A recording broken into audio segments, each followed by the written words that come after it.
Welcome back to the Rapp Show TV, ladies and gentlemen. Sorry we had to run to break there after our NBA full court wrap. Went a little bit long, but you guys can go to the Rapp Show After Dark right there on the rappshow.com to get the full extended version of that. Well, we will get into more NBA talk.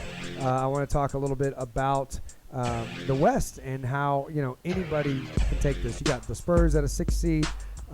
You've got the 8 seed. You've got Memphis Grizzlies. You've got a lot of really good teams stacked up. Whereas in the East, it's Chicago, maybe. Atlanta, maybe. Cleveland, definitely. Well, that's the Santa Claus in L.A. His name is Blake Griffin. Yeah, it's... He was Santa last the other night. Why? Because he handed Give it... out a goodie. Yeah, he gave out a goodie. He sure did. Well, we'll get into that. Yeah, and that series because, everybody... After game one was like, oh, the Spurs are done. The Spurs are toast once again. And guess what they do? Duncan, almost 39 years old. Huge game. And they win in overtime. So, but now we got to stay on regular time and talk NFL draft. And I think we should kick it off right here in H-Town because I don't think the Houston Texans, after last year taking Jadeveon Clowney overall, are still convinced that was even the right move after getting little to no production out of him. When you had the opportunity as a new regime, when Bill O'Brien was coming in, to take a player and maybe take a future quarterback. But it wasn't in the cards, and they are going to roll with Ryan Mallett, it looks like. He's going to be the starter. And Ryan Hoyer. And they bought in Hoyer. Is Savage still the third guy? I think Savage will be locked in at the third spot. Third-ish. Unless they get Johnny. Unless Cleveland gets rid of Johnny and Johnny shows up to town too. And then Hoyer's like, God damn it. I just showed up here. Man, I just got to wait for you again. And your top season nonsense. Johnny's out of rehab. He's ready. Yeah, he is ready. He's ready. I hope so. He's ready for sure. I hope that he really comes back this year and proves all the haters wrong. You have to. You have to. If not, then everybody's, they wash their hands of you. I told you so. Yeah, they wash their hands of you and they say, hey, you know what? We told you so.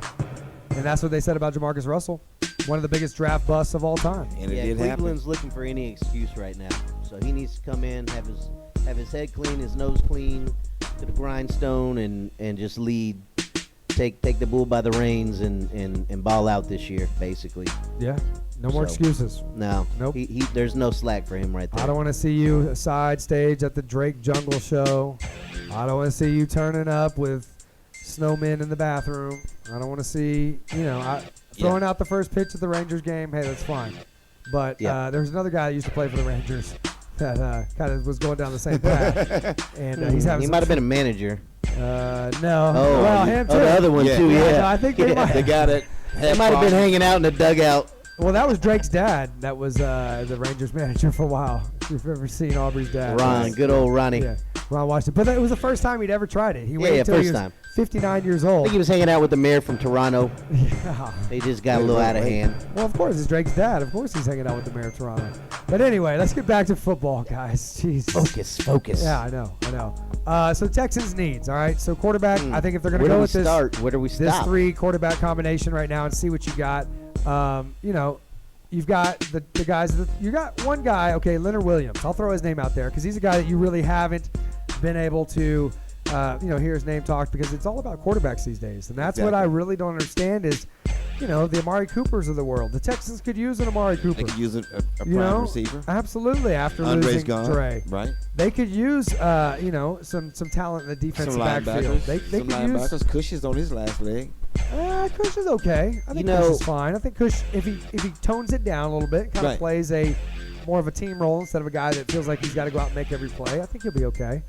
But Leonard Williams is a defensive end coming out of USC. Right. You're not hearing his name like Clowney was rapped about last year. Yeah, that's true. Yep. Yeah. So I think that's why you've got so much hype and focus on Winston and Mariota. Here's the deal with the Texans right now. I look at them like a block of Swiss cheese. But at least this year it's baby Swiss. The holes are smaller. There's a lot of them. They could plug a lot of holes within this draft, but they're going to be able to pick and choose who falls with the best talent to them. And to be honest with you, they may end up going with Todd Gurley at 16 if nobody's drafting a run back early. Yeah, they may go running back because that's not a big need this year, But come next year, Yeah, we're Foster's gonna going need to be one gone, bad, yeah. and you're going to have an option for that. So going with 2 running backs this year may not be the worst option. Amari Cooper, I think, will be off the board. Leonard Williams will go early. Somebody's going to pick him up. He may even end up in the division with Jacksonville early over there if they don't go receiver to help out Blake Bortles. So Well, there's a kid out of West Virginia as well. If So, you don't oh, get I Amari like Cooper, him. you might Yeah. get Kevin White. big Yeah. burner. Oh, big yeah. burner. Yeah. I Oh, like yeah. him a lot. Yeah, Mike we're not talking Evans type. 420. We're talking about A on the big football burner, field. yeah. Talking about he runs fast. Yeah. Runs Well, he might be run a 420, like a 4.20. Right. 40. That is true. But no doubt, if Todd Gurley wouldn't have gotten hurt, last season, he would have been in a lot of talk about him Sure, this draft. sure. I mean, Yeah, one for of the top players in the draft. But sometimes that's a guy's best. That's his best option. Right. It was kind of meant to be that a guy has to go back to school Yeah. and increase his value, get healthy, and come in and actually perform on the NFL. I think anybody who gets him is going to be a steal. I think you've seen a lot of. There's been a lot of attention taken off the running back position, so it's interesting that the Texans, of all things that they've done, going from taking a defensive end twice in how many years with Mario Williams and Yep. Jadeveon Clowney, to use a first-round pick on a running back. I think that would be interesting. It's a different regime in here. Kubiak did not value the running back at all. He felt like I can grab anybody, throw him in there. We're going to run our zone scheme, and that's it. But BOB's a little different. I think Bill O'Brien's going to run it a little bit different, value a little higher. I don't know there's going to be 16, but if Gurley falls that far, he's probably the top talent at that 16 spot, and you might just have to pick him. Well, speaking of that, how you think Jerry Jones is feeling right now with, Greg Hardy, which he put a lot of emphasis on, brought him in, and he's going to miss like the first 10 games of the season. That can't be that much of a blindside. Right. Oh, was he drunk when he got blindsided? Oh. No, but that's Jerry Jones and the Dallas Cowboys. I mean, that's. Oh, I'm sorry. Greg Hardy beat his wife. He was not the one that. He just killed threw on his a friend. pile That of guns. was the other Dallas That was the other Cowboy. dude. Yeah, I didn't say Ray Rice. I'm sorry. No. He The blindsided his Panther, wife Ray in the Caruth. elevator. No, I'm not talking about him either. I'm talking about the damn Dallas You talking Cowboys. about Brittany Griner? No. Oh my God. You can go down the list of athletes who have beat their spouses. Okay, Dallas. Yeah. I'm Add talking her about. to the list. I'm talking about the other Dallas Cowboy who killed his best friend in a DWI. I'm All sorry. right, now we didn't need to go Yeah. there. It was another. We apologize Williams, for that. something It Williams, what was was his another. name? I'm sorry, but that's Jerry Jones, and that's his MO. He's still on the team. He signed. by the way. That's what I'm saying. Jerry Jones does not give a beep about your past or what you do off Then he's the going to field. sign Adrian Peterson next. I know he's about on. Oh, he's Gonna have them all. Yeah, oh, he's gonna have 'em all. waiting. Yeah. He's gonna trade for Johnny now. Get AP. He is getting Have Greg Hardy. No, he's Ray trying Rice to to back him up. And then you know what you do on the club level? You just have one of those little snow cone kiosks where you can get an 8-ball, and you can get Oh, my God. a shot of whiskey. Hey, And I mean, hey, then the fans fit Yeah. right in with the There's no players. 8-ball and Players fit right in. MJG come out and perform at halftime. Why not? if Aaron not? Hernandez was free, he'd put him on his team. And then Aaron Hernandez, guess what?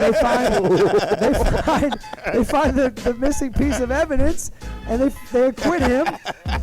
And Jerry Jones signs Aaron Hernandez too. Glove don't fit. The glove don't fit. There wasn't even a glove. What do you? So we should go through all of the top round talent and see who the Dallas Cowboys will draft this year as well to add to that to the list of talent there that they have in Dallas. But Shout out to Dallas again, my peoples. I know, right? This Gotta is love the them Diss Cowboys. Dallas Thank you show. very much. Yeah. Well, I mean, it's Jerry Jones, and that's the life you live. He's going to sign that USC guy that jumped out of the window.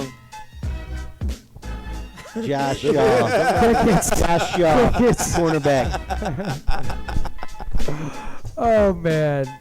I wouldn't mind him falling to the Texans in the Yeah. second or third round, quite honestly. And he can jump. He's a talent. All right. You Well, know he hey, can I wouldn't jump. mind getting into He it. can land very well. I wouldn't mind getting into a little Houston dash. Oh, right yeah. here. There's lovely ladies out there at BBVA Compass Bank Stadium. So stick around. We're going to show you that video right now. When we come back, we'll talk a little bit about the dash with Twiggy Smalls. We'll be right back on the Rapp Show TV. Yep.